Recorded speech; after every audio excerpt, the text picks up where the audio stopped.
Hello students, welcome back to my YouTube channel. ನಾನು ನಿಮಗೆ ಇವತ್ತಿನ ವಿಡಿಯೋದಲ್ಲಿ ಇನ್ಕಮ್ ಟ್ಯಾಕ್ಸ್ನಲ್ಲಿ 2025 ಕ್ವಶನ್ ಪೇಪರ್ ಪ್ರಾಬ್ಲಮ್ ಮಾಡಿಸ್ತಾ ಇದ್ದೀನಿ.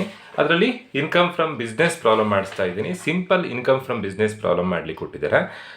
Profit and loss account of a trader shows net profit of ₹1,72,000. ನೋಡಿ, ಆಲ್ರೆಡಿ ನಾನು ನಿಮಗೆ income from business problem already upload ಮಾಡಿ ಆಗಿದೆ. ಡೀಟೇಲ್ಡ್ ಆಗಿ ಅದರಲ್ಲಿ ಎಕ್ಸ್ಪ್ಲೈನ್ ಮಾಡಿದ್ದೀನಿ. ಇಲ್ಲಿ ಜಾಸ್ತಿ ಎಕ್ಸ್ಪ್ಲೈನ್ ಮಾಡ್ಲಿಕ್ಕೆ ಹೋಗಲ್ಲ. ಸೊ ಯಾರ್ಯಾರು ಇನ್ಕಮ್ ಫ್ರಮ್ ಬಿಸ್ನೆಸ್ ವೀಡಿಯೋಸ್ ನೋಡ್ಲಿಲ್ವೋ ಆ ವಿಡಿಯೋಸನ್ನು ನೋಡಿಕೊಂಡು ದೆನ್ ಈ ಪ್ರಾಬ್ಲಮ್ ಓದಿ ನೋಡ್ಕೊಳ್ಳಿ. ಇಲ್ಲ ಅಂತಂದ್ರೆ ನಿಮಗೆ ಕನ್ಫ್ಯೂಷನ್ ಆಗುತ್ತೆ. ಸೊ ಯಾವಾಗಲೂ ಇನ್ಕಮ್ ಫ್ರಮ್ ಬಿಸ್ನೆಸ್ನಲ್ಲಿ ಫಸ್ಟ್ ನೆಟ್ ಪ್ರಾಫಿಟ್ ಬರ್ಕೊಳ್ಬೇಕು.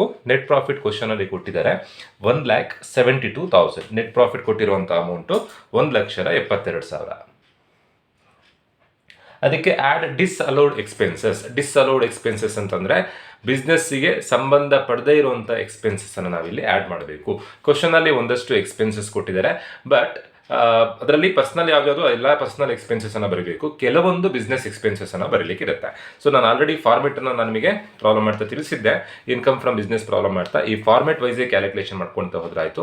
ಕೆಲವೊಂದು ನಿಮಗೆ ಕನ್ಫ್ಯೂಷನ್ ಆಗುವಂಥ ಎಂಟ್ರಿ ಇರುತ್ತೆ. ನೋಡಿ, ಪೆನಾಲ್ಟಿ ಅಂತಂದರೆ ಬಿಸ್ನೆಸ್ಸಿಗೆ ಸಂಬಂಧಪಟ್ಟಿರುವಂಥ ಎಕ್ಸ್ಪೆನ್ಸಸ್ಸೇ, ಬಟ್ ಇದು ರಿಕರಿಂಗ್ ಬಿಸ್ನೆಸ್ ಎಕ್ಸ್ಪೆನ್ಸಸ್ ಅಲ್ಲ. ರಿಕರಿಂಗ್ ಅಂತಂದರೆ ಪದೇ ಪದೇ ಆಗುವಂಥ ಬಿಸ್ನೆಸ್ ಎಕ್ಸ್ಪೆನ್ಸಸ್ಸನ್ನು ನಾವಿಲ್ಲಿ ಬರೀಲಿಕ್ಕಿಲ್ಲ. ಫಾರ್ ಎಕ್ಸಾಂಪಲ್ ಸ್ಯಾಲ್ರಿ, ರೆಂಟ್ ಅದನ್ನೆಲ್ಲ ಬರೀಲಿಕ್ಕಿಲ್ಲ.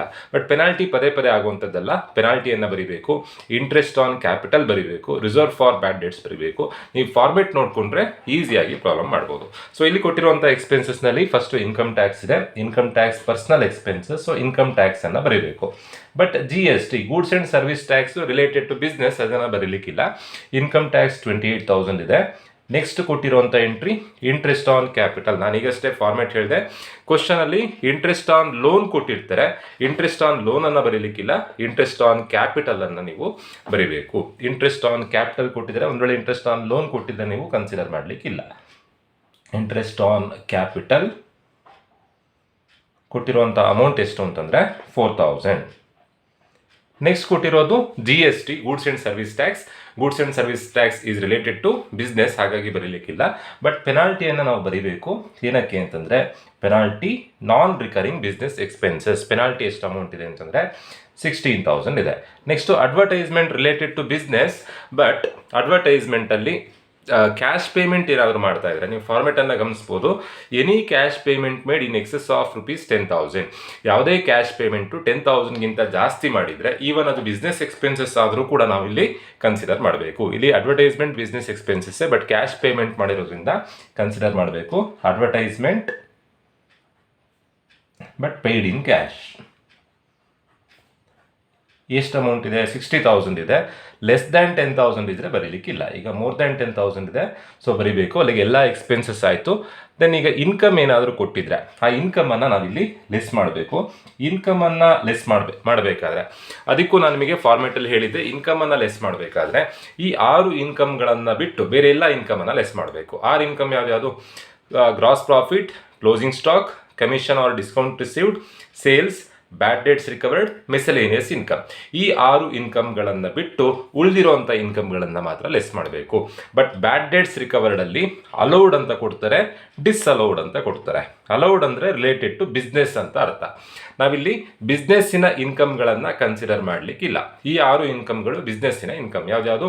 Gross profit, closing stock, commission, sales, bad debts recovered, business income, miscellaneous income. ಈ 6 ಇನ್ಕಮ್ಗಳನ್ನು ಬಿಟ್ಟು ಬ್ಯಾಡ್ ಡೆಟ್ಸ್ ರಿಕವರ್ಡ್ ಅಲೌಡ್ ಅಂತ ಕೊಟ್ಟರೆ ಕನ್ಸಿಡರ್ ಮಾಡಲಿಕ್ಕಿಲ್ಲ, ಡಿಸ್ಅಲೌಡ್ ಅಂತ ಕೊಟ್ಟರೆ ಕನ್ಸಿಡರ್ ಮಾಡಬೇಕು. ಈಗ ಈ ಪ್ರಾಬ್ಲಮ್ನಲ್ಲಿ ಬ್ಯಾಡ್ ಡೇಟ್ಸ್ ರಿಕವರ್ಡ್ ಅಂತ ಕೊಟ್ಟಿದ್ದಾರೆ, ವಿಚ್ ವರ್ ಡಿಸ್ಅಲೌಡ್ ಅಂತ ಇದೆ. ಡಿಸ್ಅಲೌಡ್ ಅಂತಂದರೆ ನೋಡಿ, ಇಲ್ಲಿ ಹೆಡ್ಡಿಂಗ್ ಹಾಕಿರೋದು ಡಿಸ್ಅಲೌಡ್ ಎಕ್ಸ್ಪೆನ್ಸಸ್. ಡಿಸ್ಅಲೌಡ್ ಎಕ್ಸ್ಪೆನ್ಸಸ್ ಅಂದರೆ ಪರ್ಸನಲ್ ಎಕ್ಸ್ಪೆನ್ಸಸ್.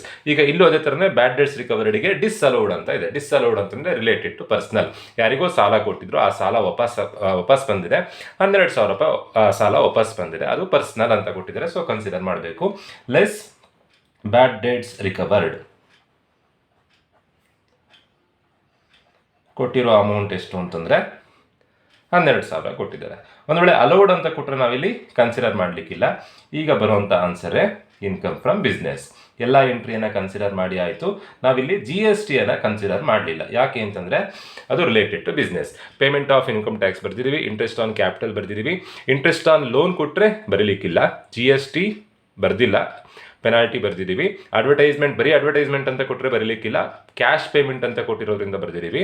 ದೆನ್ ಬ್ಯಾಡ್ ಡೆಟ್ಸ್ ರಿಕವರ್ಡನ್ನು ಕನ್ಸಿಡರ್ ಮಾಡಿದ್ದೀವಿ. ಸೊ ಈಗ ಬರುವಂಥ ಫೈನಲ್ ಆನ್ಸರ್ ಎಷ್ಟು ಅಂತಂದರೆ 1,72,000 plus 28,000 plus 4,000 plus 16,000 plus 60,000 minus 12,000.